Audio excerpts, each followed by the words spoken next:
South Korea and New Zealand agreed to speed up elevating their ties to a comprehensive strategic partnership and broaden bilateral cooperation in trade, science, and security. This as President Yoon hosted New Zealand Prime Minister Uljin today. Russia has carried out one of the deadliest attacks on Ukraine since the start of the full-scale war, killing at least 50 people and injuring hundreds. Celebrating International Taekwondo Day, a special event took place on Wednesday to show what a Taekwondo competition might look like in a virtual space. It's September 4th, 6 p.m. in Seoul. This is Newscenter. Thank you for joining us. I'm Yoon Min. We begin with the South Korea-New Zealand summit that took place earlier today at the Yongsan Presidential Office. The two nations will now start working to upgrade bilateral ties into a comprehensive strategic partnership by next year. Our Presidential Office correspondent Kim Do-yeon has the latest. South Korea and New Zealand on Wednesday agreed to advance discussions to upgrade their bilateral relationship to a comprehensive strategic partnership from the current Partnership for the 21st Century established in 2006. The goal is to adapt the relevant framework by 2025. This came from a joint statement following a summit between President Yoon and New Zealand Prime Minister Uljin held at the Yongsan Presidential Office. Prime Minister Uljin arrived around 11:20 a.m. and proceeded to the summit after a short welcoming ceremony where they greeted each other and highlighted the depth of the bilateral ties. 뉴질랜드는 6.25 전쟁에서 우리와 함께 싸운 오랜 우방국으로서 뉴질랜드 참전 용사들의 숭고한 희생은 대한민국 발전의 초석이 됐습니다. It's a country best known to New Zealanders for the energy and the creativity of your K-pop and your TV shows. It's the birthplace of a very famous Korean Kiwi, Lydia Ko, an Olympic champion golfer, someone who's just recently won the British Open, and I think she embodies the very best of both New Zealand and Korea. In the meantime, the joint statement specified ways to expand bilateral ties in trade, regional security, and civilian exchanges. Especially regarding North Korea, President Yoon emphasized the need to stand together as like-minded nations. 러브 군사 협력, 우크라이나 전쟁 등 전체주의, 권위주의 세력의 도전이 지속되는 엄중한 상황에서 한국과 뉴질랜드를 포함한 가치 공유국들 간의 연대는 그 어느 때보다 중요합니다. In fact, through the statement, both sides condemned, quote, in the strongest possible terms, the increasing military cooperation between the DPRK and Russia. New Zealand also showed its support for President Yoon's August 15 Unification Doctrine, which was unveiled by the President on Liberation Day, becoming the first nation to openly support the doctrine, which mainly talks about unification on the basis of liberal democracy. In terms of trade and economic cooperation, the two nations noted that it's been a successful decade since the Korea-New Zealand FTA came into effect, which has doubled the trade volume between the two countries. In addition, both sides decided to launch a regular bilateral economic security dialogue to discuss economic security challenges and opportunities. Kim Do-yeon, Arirang News. Also held today here in Seoul was an economic dialogue between South Korea, the U.S., and Japan, aimed at strengthening strategic cooperation. Around 100 key figures, such as government officials and business leaders, including the chairman of the Hyundai Motor Group, Chung Hui-sun, took part in the event.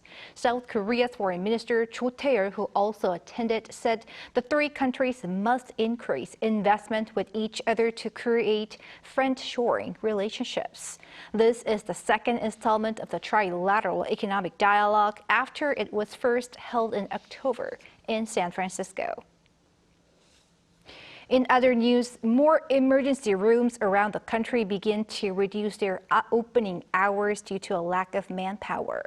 The government is deploying military medical officers to the hospitals to fill the gap amid growing concerns. Our Lee Si-hoo reports. The severe shortage of doctors and the consequent reduction in operating hours of emergency rooms that first occurred outside Seoul are also beginning to affect hospitals in the greater capital region. Beginning Wednesday, Ewha Women's University Mokdong Hospital's Regional Emergency Center, which serves Seoul's southwestern districts, will reduce its operating hours. It will not take in any new patients from every Wednesday evening until the following morning, except for the upcoming Chuseok holiday week. Also, Aju University Hospital in Gyeonggi-do Province will only take in a limited number of patients on Thursdays, while the Catholic University of Korea Yeouido St. Mary's Hospital, located in Seoul's main financial district, is reportedly mulling over reducing operational hours during the holiday. The decisions follow in the footsteps of medical centers in Gangwon and Chungcheong-do Province at the start of this week. In response, the government on Wednesday deployed additional military medical officers to hospitals, following a series of similar placements earlier this year. Government is initiating the 8th deployment of medical doctors today. Of the total 250, 15 deployed today are placed in 5 medical centers with the most urgent need for medical personnel. The plan is to deploy all 250 doctors by next Monday. Of 409 emergency rooms in South Korea, 27 are on reduced operation, according to the ministry. Over 90% of doctors who worked in emergency rooms have left. The government is doing its utmost to preserve the system through measures including the daily monitoring of the situation at hospitals. Despite such efforts, patient groups in the country are calling for better government response measures and for doctors to return to their posts. Many doctors walked out of their jobs after the government announced plans to increase the enrollment quota of medical schools in February. Lee Si-hoo, Arirang News. The ruling and main opposition parties are set to launch a joint consultative body to address issues related to people's livelihoods, where both have a consensus. Spokesperson for the Democratic Party, Han Min-soo, told reporters on Wednesday that the top policymakers from both parties will meet on Friday morning to discuss the details and will make an announcement if they reach an agreement. The list of common policy pledges and participants will be decided at the meeting. This follows a joint statement made after the first official talks between the leaders of the rival parties, where they agreed to establish the consultative body. Over in Ukraine, Russian forces conducted deadly airstrikes in Ukraine, killing more than 50 people. U.S. President Joe Biden strongly condemned the missile attack, promising to continue supporting Ukraine. Cha Yoon-young brings the latest. In one of the deadliest single attacks since the start of the Ukraine war nearly 2.5 years ago, a Russian airstrike on a Ukrainian military educational facility on Tuesday killed more than 50 people and injured over 200. According to Ukrainian President Volodymyr Zelensky, 2 ballistic missiles struck the facility and a nearby hospital located in the city of Poltava. The head of the city's military administration said that at least 10 residential buildings were damaged at the educational facility. The Associated Press said the facility had been training communications and electronics officers, as well as drone pilots. Ukraine's defense ministry said the missile struck as people were evacuating after air raid sirens started blaring and called the attack barbaric. In addition, on Wednesday, there was another air attack on Ukraine's western city of Lvov, not far from the border with Poland, killing 7 people and injuring more than 30, according to regional officials. Russia also hit Kyiv and several other regions with missiles on the same day, but no immediate damage was reported. Meanwhile, U.S. President Joe Biden strongly condemned the missile attacks, which left more than 57 people dead, promising continuous support for Ukraine. President Biden said in a statement from the White House that he condemns this deplorable attack in the strongest possible terms, adding that this assault is a tragic reminder of Putin's ongoing and outrageous attempts to break the will of a free people. Biden reiterated that the United States will continue to stand with Ukraine, including providing necessary air defense systems and capabilities to protect the country, adding the people of Ukraine will prevail in this war, not Russia. Cha Yoon-young, Arirang News. In the Middle East, much to the anger and anguish of family, friends, and the broader international community, the Palestinian militant group Hamas has begun sharing footage of the 6 Israeli hostages before their tragic shootings. Pei Yun-ji has this report. Hamas released a video of one of the 6 slain captives whose bodies were recovered by the Israeli military from Gaza over the weekend. In a 2-minute-long edited video released on the Telegram channel of Hamas military wing, 25-year-old Uri Danino asked the Israeli people to not neglect those being held by Hamas.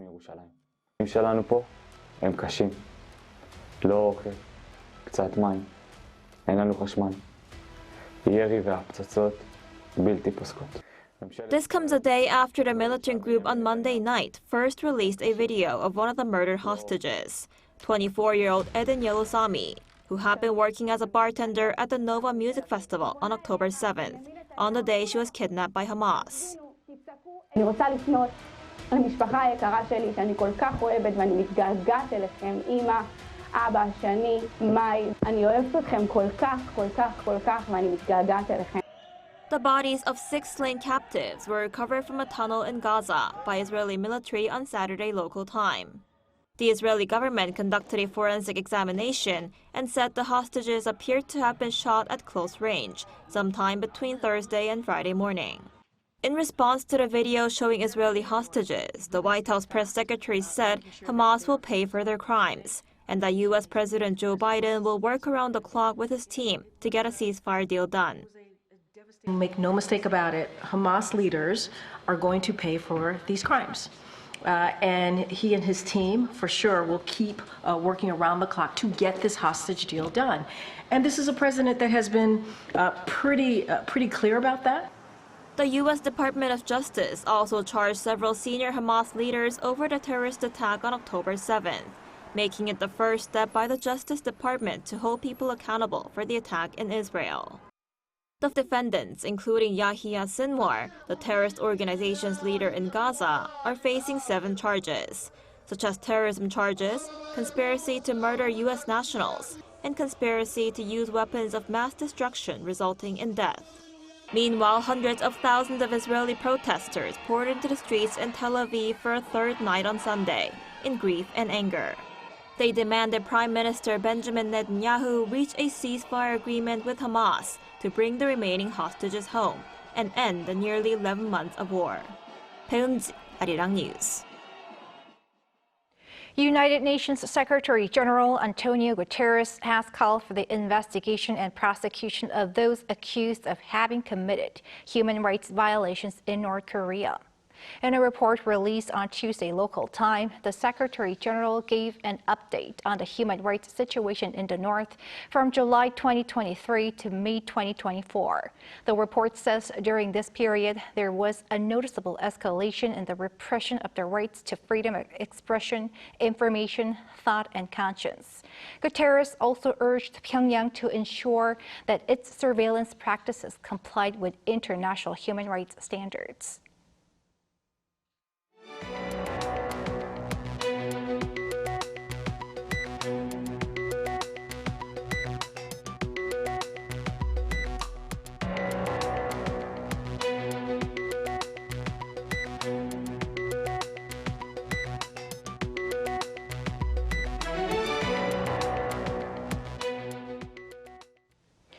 Stocks on Wall Street tumbled on their first day of trade for September amid renewed concerns over the U.S. economy. Our Yoon covers the closing numbers. New York stocks plummeted on Tuesday due to disappointing U.S. economic data, and the uncertainty about the Federal Reserve's future interest rate decisions also contributed to the declines. All 3 major indexes experienced their biggest daily percentage drops since August 5th due to fears of economic recession in the U.S. The Dow Jones Industrial Average closed down around 1.5%, and the S&P 500 shed more than 2%, while the tech-heavy Nasdaq dropped by more than 3%. U.S. markets were closed on Monday for Labor Day, and Tuesday's trading marked the start of a new month. Tech giant Nvidia saw shares drop over 9% to close at $108, the largest single-day market value loss for a U.S. company at around $280 billion. The AI chip maker was the weakest performer among the so-called Magnificent Seven stocks, reaching its lowest point since August 12th. In early August, stocks fell sharply due to concerns about a U.S. recession. The S&P 500 fell more than 7% before recovering, and all three major stock indexes ended August with gains. The U.S. government will release its August jobs report on Friday, marking the first major economic update of the month. Additionally, Wall Street may face seasonal challenges as September has historically been one of the weakest months for markets. Yoon-Hee, Arirang News. An international climate industry expo is currently taking place in Korea's southeastern city of Busan. This year, it's highlighting the importance of achieving carbon neutrality while showcasing various climate technologies from both home and abroad. Our Lee Soo-jin has this report. South Korea is moving to further advance its transition into a sustainable, carbon-free society. As part of these efforts, the government is hosting the 2024 World Climate Industry Expo for 3 days in Busan starting Wednesday under the theme of ushering in a carbon-free energy era with climate technologies. This year's expo is also significant because it's being co-hosted by the International Energy Agency. The Korean government, working with the IEA hand in hand to put this expo together, and the companies, governments, who position themselves rightly in the next chapter of the global energy economy will have an advantageous position. And true to its theme, the climate technologies of more than 180 companies and government-affiliated organizations worldwide are being showcased. RWE, a German renewable energy company, is in attendance to expand its Korean offshore energy pipeline. Offshore energy involves generating energy from resources located at sea, and RWE is known for its offshore wind technology that harnesses power from water-based wind turbines. South Korea is considered a promising market for international companies like RWE due to its ambitious decarbonization goals. We feel Korea has a strong need to decarbonize in order to keep an export competitive economy. Many of the Korean companies have already been exporting many different products, whether they be wind turbine towers. Korean companies have become globally recognized for their climate technology, such as POSCO Holdings with Hyrex or hydrogen reduction steelmaking. There is a huge focus on developing technology that will help achieve carbon neutrality in the steel industry, which is why many companies abroad are showing interest in our Hyrex technology. And in the public sector, Korea Hydro and Nuclear Power was chosen in July as a preferred bidder to build nuclear reactors in the Czech Republic. A model of the APR 1400, the basis for the APR 1000 reactor that's part of the Czech deal, was on display at the event. With demand for climate technology expected to continue growing worldwide as nations strive to transition to a more sustainable future, South Korea is expected to emerge as a leader in the sector with advanced technologies like these. Lee Soo-jin, Arirang News, Busan. Researchers believe a substantial reserve of lithium, which is key to EV battery, may be buried in 2 counties here in Korea. Yoon-Jin with more. The core element of secondary batteries that electric vehicles run on is lithium. The crucial mineral is dubbed white gold. But South Korea still imports all of the country's lithium needs. But now, after examining 12 likely sites across the country, the Korea Institute of Geoscience and Mineral Resources may have found 2 mineral deposit locations that could have large amounts of lithium. Uljin County in Gyeongsang-buk-do Province and Danyang County in Chungcheongbuk-do Province. 이 지역에서 얼마나 좀 리튬이 많이 보존되어 있는가를 양을 꼭 확인을 해야 되기 때문에 저희가 지금 한 50m 간격으로 시루를 지금 쭉 채취를 해야 됩니다. The mineral deposit discovered in Uljin County is nearly 60 meters wide, and its location is near the Boam mine, a major mining site in the 1940s and 50s. But the problem is that these reserves cannot be drilled to confirm lithium content due to environmental protection codes.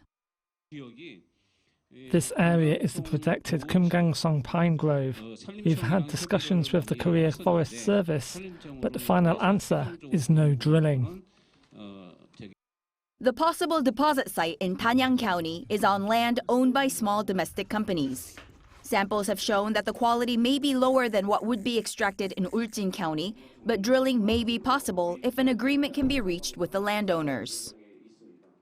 There is a company that Bill Gates has invested in. It has data scientists and geologists. Now we're hoping to conduct an exploratory drilling in collaboration with that company. The institute said in addition to the 12 locations explored this time, their artificial intelligence has selected another 35 possible mining locations, which it hopes to visit and examine this year to determine the potential amount of lithium content. Yoon-Jin, Arirang News. September 4th is Taekwondo Day, and this year a special event celebrated both the day and the 30th anniversary of Taekwondo's inclusion in the Olympic Games. At this, a new futuristic type of Taekwondo competition was introduced as well. Our Choi Soo-hyung tells us about the past, present, and future of this martial art. On Wednesday, a grand ceremony for Taekwondo Day was held at Taekwondo-won in Mujugun County, Jeollabuk-do Province. Taekwondo, a traditional Korean martial art, was officially introduced as an Olympic sport on September 4th in 1994. Because of this, South Korea has designated the date as Taekwondo Day each year. This year, the ceremony celebrated both Taekwondo Day and the 30th anniversary of its inclusion in the Olympics. Gold medalist Park Tae-jun and Kim Yoo-jin from the Paris Olympics a few weeks ago also participated in the celebrating the day. I've been here often, so the event felt more relaxed and comfortable for me. I'm also grateful that we were invited to celebrate the 30th anniversary of Taekwondo. It was so nice to be here because I'm familiar with this place. Moreover, the first ever 2024 International Virtual Taekwondo Open Championships created by the Taekwondo Promotion Foundation were held. Virtual Taekwondo is a new type of Taekwondo competition that takes place in a virtual space. Players attach sensors equipped with motion tracking technology to their arms and legs, wear VR equipment, and compete as virtual characters in a digital space. Unlike traditional Taekwondo, age and weight classes don't matter in this format. In the championships, 35 competitors from 5 countries, including South Korea, Singapore, and Rwanda, will compete until Thursday. The chairman of the TPF expressed that it envisions a new leap forward through virtual Taekwondo. September 4th marks 30 years since Taekwondo became an Olympic sport, and our Taekwondo Promotion Foundation is now focused on the next 30 years for Korea. Lee Da-bin, this year's bronze medalist in the Paris Games, also stated that she enjoyed the unique appeal of virtual Taekwondo through a match at the event. It felt like a very short time and was less exhausting. I could use various kicks without any hesitation. I think one of the biggest advantages is that players can compete without physically fighting. I believe viewers will find it very entertaining. The International Olympic Committee decided to create an official esports Olympics, and the first edition will be held in the Kingdom of Saudi Arabia in 2025. South Korea plans to register the virtual Taekwondo as an official sport in the first ever esports Olympics, preparing a new future for the Korean martial art. Choi Soo-hyung, Arirang News, Muju.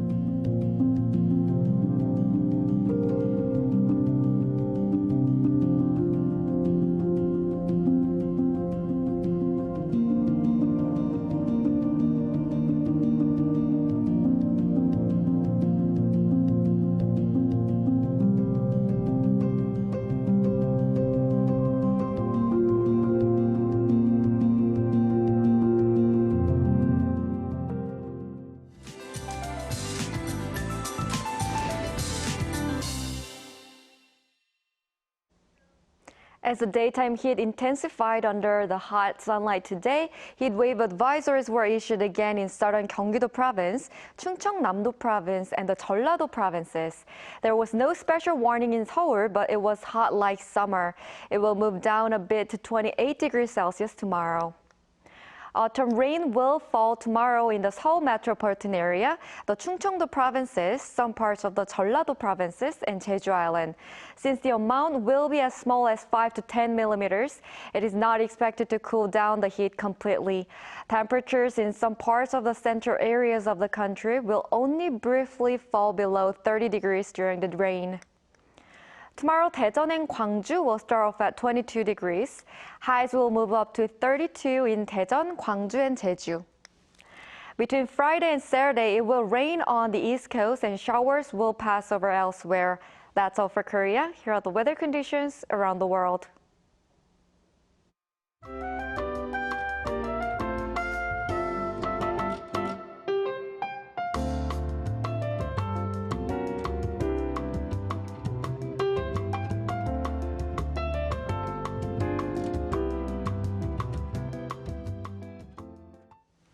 That is Newscenter for tonight. Thank you for watching. A panel session coming up.